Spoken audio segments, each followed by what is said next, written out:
1. My mother and her wife bought a big house in a small village in southern Sweden when I was younger. That's the house I grew up in. I never believed in ghosts or anything like that when I was younger, but that was about to change. I lived alone on the first floor of the house because it only had one bedroom on the entire floor. It was a big house, and the rest of the first floor was a TV room and laundry and a big inventory.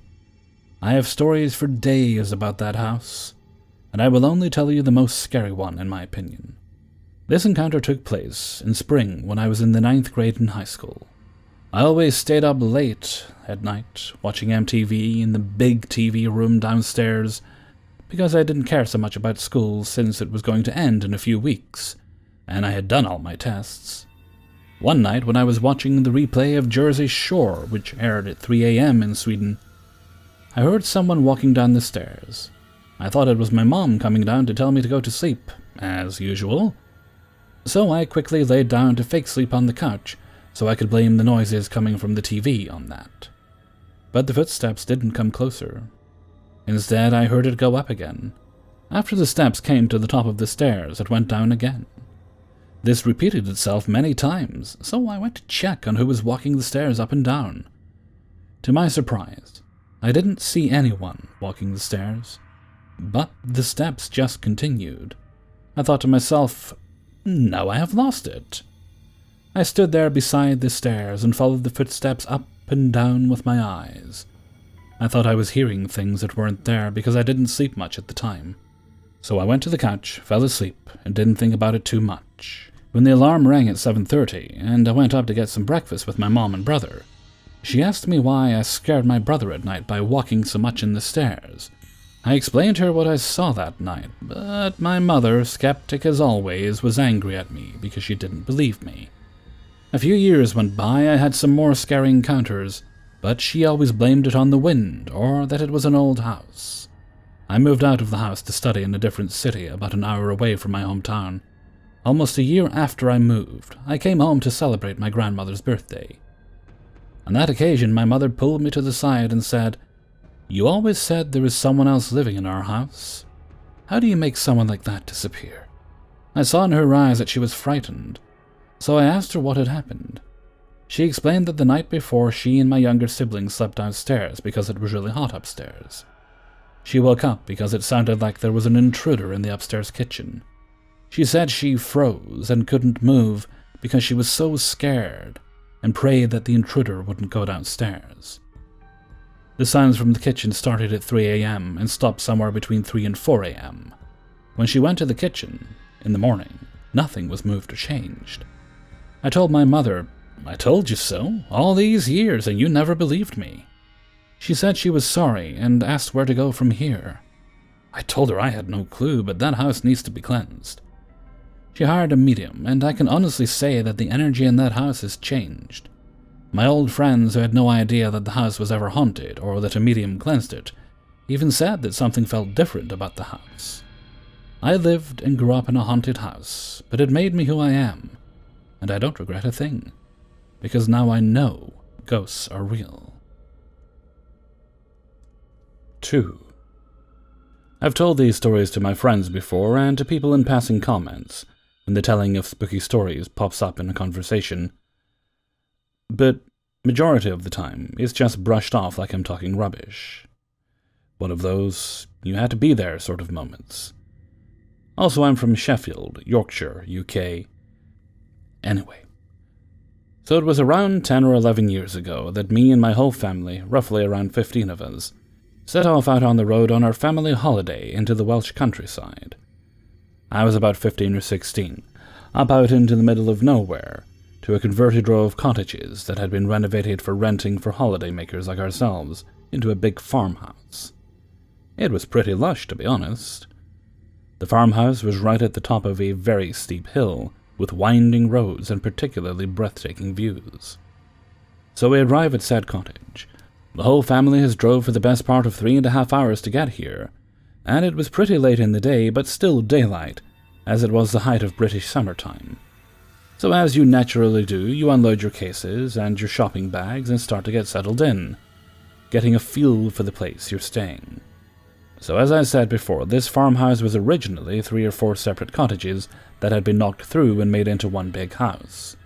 As you walked through the front door, there was a huge staircase that, when at the top, could swing a left or a right to gain access to both sides of the house, with rooms down either side. So the first encounter, shall we say, was spotted by my eagle-eyed uncle on the first day.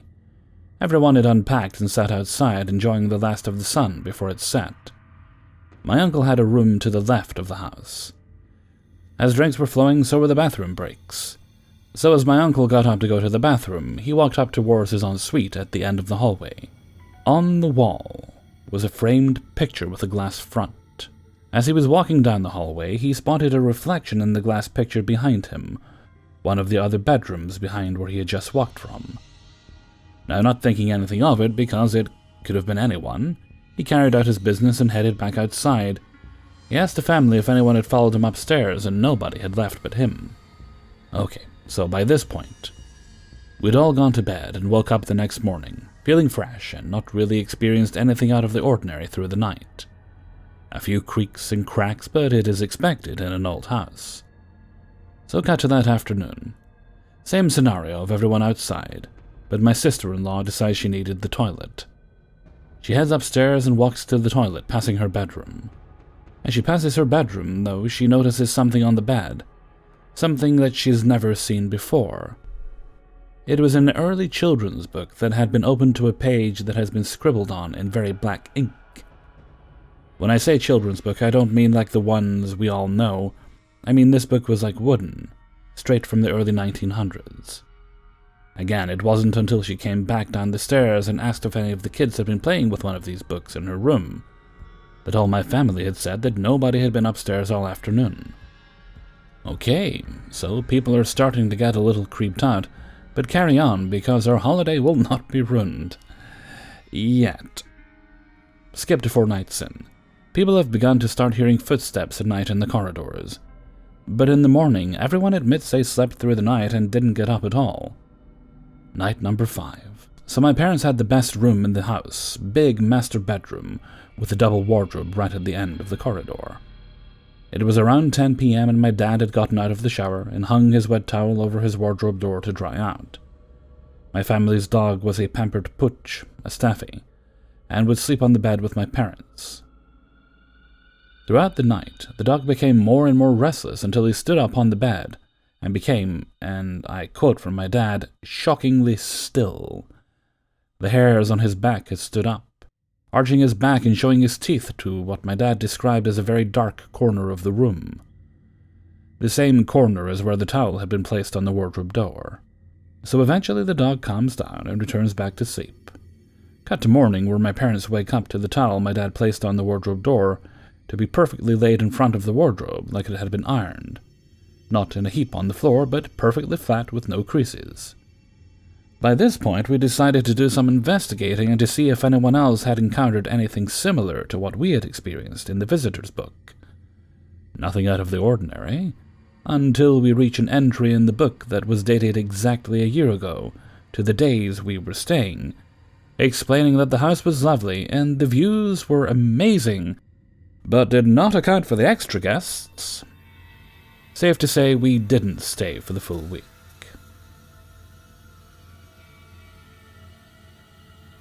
3. I think my house unhaunted itself. Background.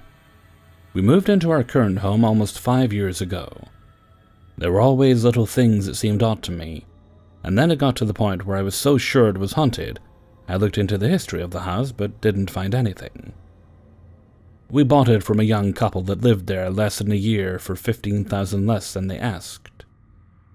They had some baby items, but no bed or anything large. I thought maybe their baby died and they wanted to move. I was wrong. I can't remember everything that happened when we first moved in, but what I can remember. When we moved in, all the doors and windows had chimes. If they were open, a chime would sound. The chime seemed to happen a lot, but we have 3 dogs, and I guess I just subconsciously assumed it was just my husband or one of my stepkids opening doors. At some point, a few months after we moved in, I was home alone. I'm off every other Friday, and it finally dawned on me that I was hearing the chimes. I couldn't figure out which door or window it was coming from. This continued when I was home alone, or when my family was around, but no one was causing the chimes. Only I heard it. Eventually, I removed all the devices that caused the chimes because it was scaring me. We live in Florida, and the house is ranch-style without an attic or basement. That said, I kept hearing footsteps upstairs. It wasn't scampering of little rodent feet. If you've ever lived on the first floor of an apartment, you know what it sounds like to have someone walking across the room above you. That's exactly what it sounded like. There is absolutely no way anyone would stand up there, let alone walk. I did have my husband poke his head up there and check, but there wasn't anything, not even rodent droppings. The washer and dryer are in the garage, right next to the garage door. One day I was cleaning the kitchen and went to throw the kitchen towel in the washer. I always keep my washer open if it's empty. So I opened the garage door and tossed the towel in. I then decided to just do an entire load of laundry. My closet with my laundry basket is on the same wall as the washer, just the opposite side. I grab the basket and go back to the garage, and the washer lid is closed. No way did throwing the dish towel have enough force to knock it closed, and I would have heard it slam because I was right there. Several times I would start this load of laundry and go to check if it was done, and the washer lid would open. Washer would be full of sudsy water, but the lid would be open. My washer will not run or add water with the lid open. Now, all of these things alone aren't too bad, but altogether, especially the footsteps, had me freaked. I talked to my husband about it many times, but he never heard anything and he didn't believe me. I told him this is exactly what happens in every scary movie. No one believes a person experiencing everything until it's too late. I didn't keep track of the timeline here, but 8 to 10 months after we moved in, and I've been telling hubby about the sounds and everything, and something finally happens to him. It was late at night. I was sitting on the sofa watching TV. Stepkids were with their mother, and hubby was in his video game room, which was on the back of the house, and seems to have been an add-on to the house at one point. My husband comes into the living room and says, "Haha, very funny." I had no idea what he was talking about. He said I was outside his window tapping repeatedly on it. I so was not. I still don't think he believes me. Slowly, the upstairs walking stopped, and we had no more incidents. Until one day, I was at work, and husband and stepson were the only two home. Husband was mowing the grass, and stepson decided to do a load of his laundry. Apparently, when stepson went to check his laundry, the washer was open, and it was full of sudsy water. He went outside to ask hubby why he stopped his laundry. My husband told me this story when I got home, and swears me and stepson set this up. Did not happen, and I never talked to my stepson about what was happening, because I didn't want to scare him. And he and stepdaughter were the only ones with us at that time every other weekend. Again, everything calms down, and it seems like at least a year goes by without incident.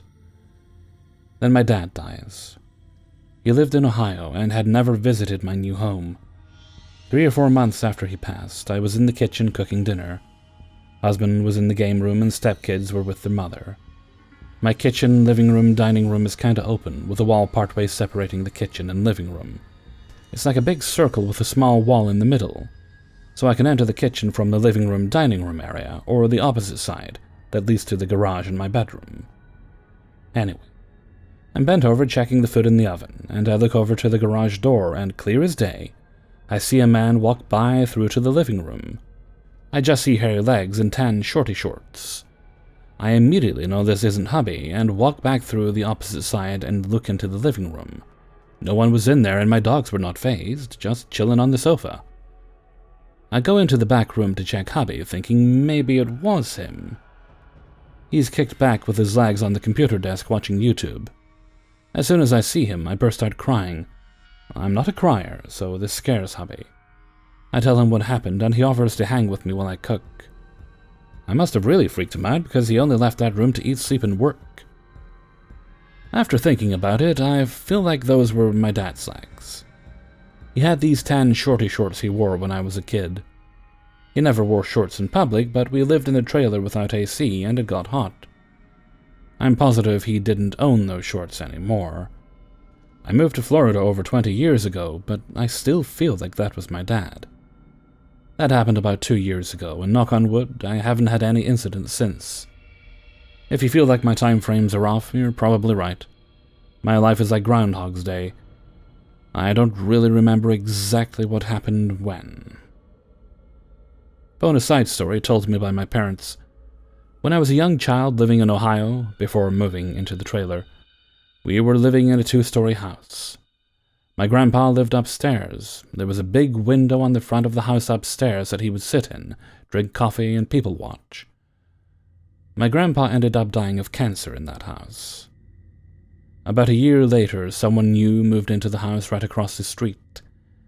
One day, my mom is chatting with the woman that moved in, and she asked my mom who was the man that sits in the upstairs window drinking coffee. No one had moved into that part of the house.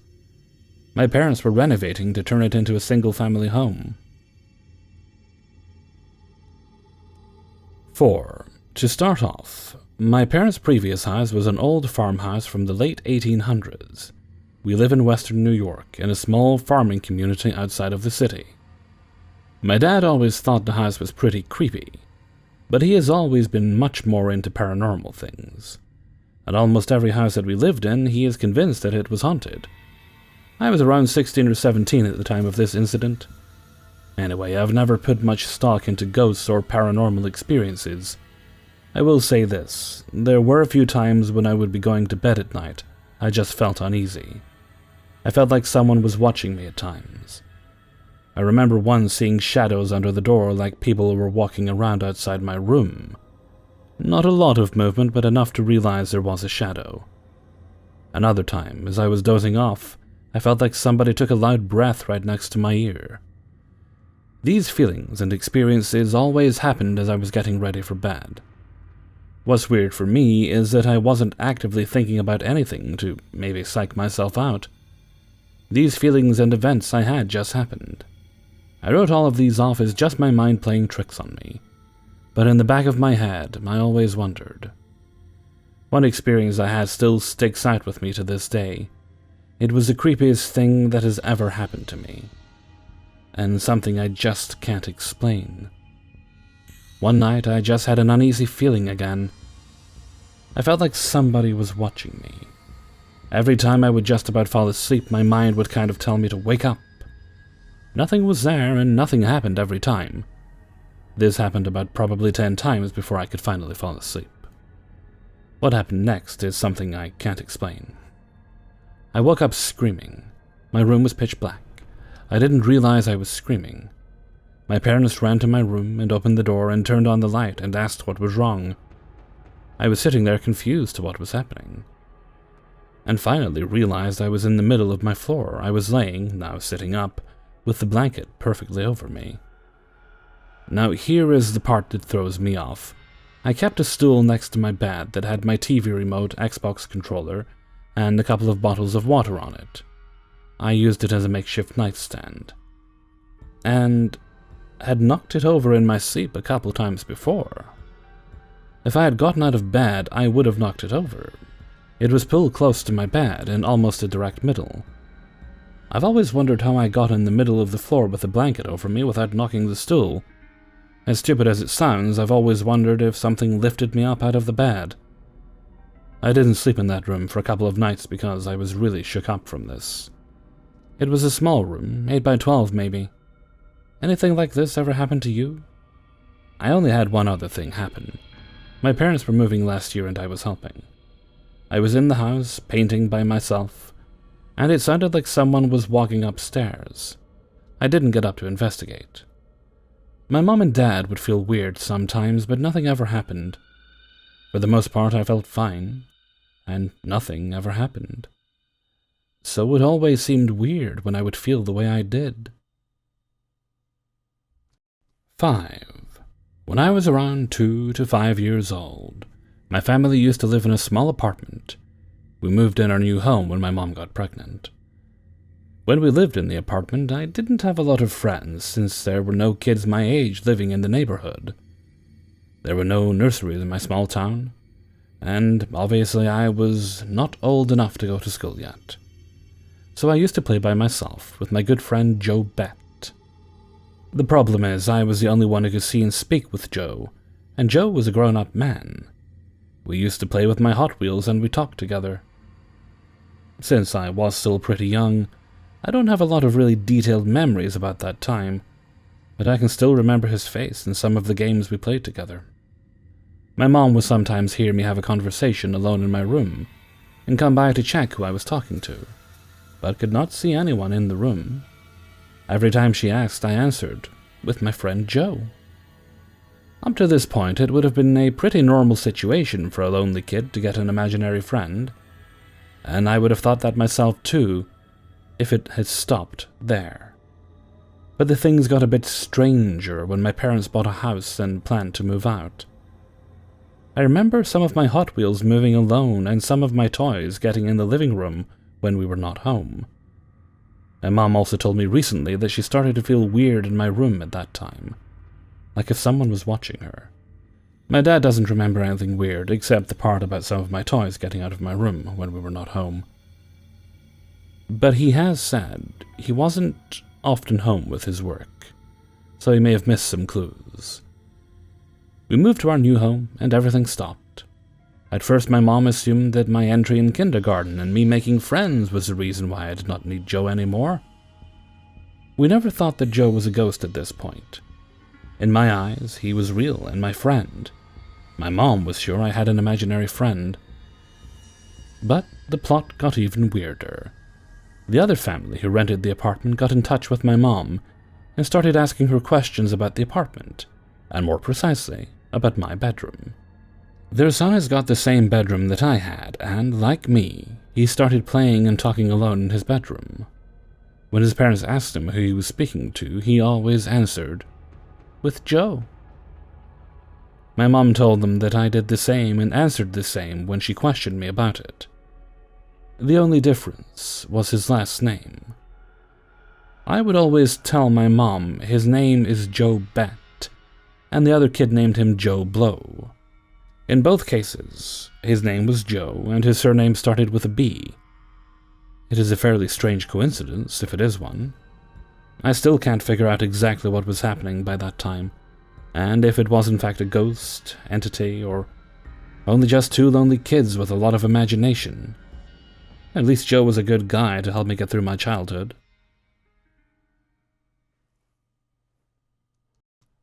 Hey everybody, Hellfreezer here, and thank you very much for listening to 5 True Paranormal Stories, episode 234. And thank you very much to everybody who allowed me to use their stories in this video. If you liked the video, then please do boop the like button and leave a comment, and share the video with your friends and family, and any and all sentient life forms you may encounter. It is a sleepy freezer that finds you today. I had to get up early because I've got a plumber coming on Thursday, and they can't tell you when they're coming. It's an all-day appointment. So that means it could be anywhere from 8 o'clock onwards. So I need to be up at 8 o'clock and wait. So I got up early today. Thankfully, most of my work had been done. Just had a few stories to record. The editing part doesn't... Well, it does require me to be awake, but it doesn't require me to be as alert as I would be if I'm trying to enunciate and perform like a good Hellfreezer. Just awake enough to be aware of what I'm actually doing. So I'll probably go to bed about midnight, get some sleep, and then be awake for them coming tomorrow. Which is good, because I've got some errands to run as well, so hopefully they're not all day. Anyway, with that, I'm going to head off for now. So until next time, thank you very much for listening, and take very good care of yourself.